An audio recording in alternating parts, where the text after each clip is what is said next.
খবর সন্দেশখালীর। ছেলে বিজেপি করে তাই নাকি বাবার দোকানে ভাঙচুর, আগুন। সন্দেশখালীতে অভিযোগ তৃণমূল এই কাজ করেছে।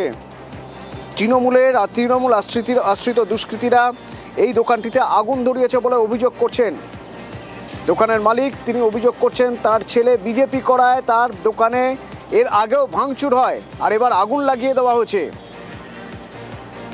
অনুপম আছে আমার সঙ্গে। অনুপম, এই দোকানে আগেও আগুন লাগিয়ে দেওয়া হয়েছিল, আগেও ভাঙচুর করা হয়েছিল, আর এবার তো একেবারে আগুনই লাগিয়ে দেওয়া হলো। কারা করেছে, যাদের বিরুদ্ধে অভিযোগ, তাদের কি দাবি? আর দেখো তনু, এই যে সন্দেশখালীর যে 103 নম্বর যে বুথ, সেই 103 নম্বর বুথে সেখানকার নিরঞ্জন মণ্ডল বলে এক হচ্ছে বিজেপি বুথে সেখানকার নিরঞ্জন মণ্ডল বলে এক হচ্ছে বিজেপি কর্মী, তার বাড়িতে গতকাল রাতে তার দোকানে আগুন ধরিয়ে দেওয়া হয়েছে এবং দোকানটি পুরো ভস্মীভূত হয়ে গেছে। দোকানের মালিক এবং এই যে নিরঞ্জন মণ্ডলের যেটা দাবি, তারা বিজেপি করে, সেই কারণে 2021 সালের বিধানসভার ভোটের আগেও তাদের বাড়িতে মারধর করা হয়েছিল, ভাঙচুর করা হয়েছিল এবং তাদের দোকানও পুড়িয়ে দেওয়া হয়েছিল।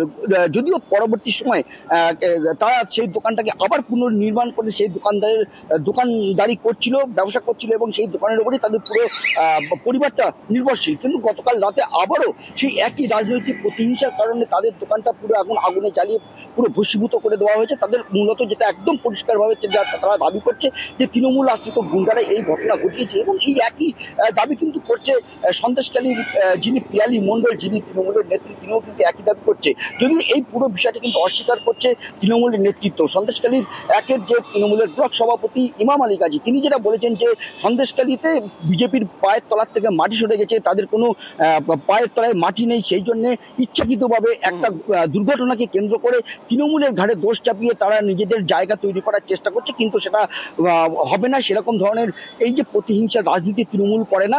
তিনি এটাও জানিয়েছেন যে তিনি পুলিশকে জানাবেন যে এই যে ঘটনাটা পুরো তদন্ত করে উপযুক্ত যারা দোষী তাদের যেন উপযুক্ত শাস্তি হয়।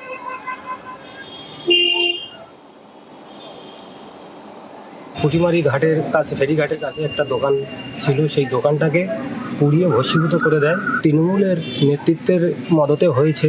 আমি বিজেপি করার অপরাধে এই আক্রোশটা করেছে আমার উপরে। আমার বাবা দীর্ঘদিন ধরে দোকানটাকে বসবাস করে এসেছে এবং 21-এর নির্বাচনেও পরে আমাদের ঘরবাড়ি ভাঙচুর হয়েছে, দোকানটাকে ভেঙে নদীতে ফেলে দিয়েছিল। এমনিভাবে আমাদের সাধারণ কর্মীর উপরে এমনি কেস দিতে চলেছে। থানা কি ব্যবস্থা নেবে জানি না, থানায় আমরা একটা লিখিত জানিয়েছি। এটা সবই তো মিথ্যা কথা। বিজেপির তো কোনো ইস্যু নেই, ওরা ইস্যু খোঁজার চেষ্টা করছে, ওরা ওদের হালে পানি পাচ্ছে না। এরকম ধরনের মিথ্যা অভিযোগ আগামী দিনে আরো ওরা আনার চেষ্টা করবে। খবর নিয়ে দেখছি, যদি কোনো এরকম ঘটনা ঘটে পুলিশকে আমি বলবো নিরপেক্ষভাবে তদন্ত করে ব্যবস্থা নেওয়ার জন্য। জুলুম বা অত্যাচারের এইসব ব্যাপারে তৃণমূল কংগ্রেস এটা পছন্দ করে না।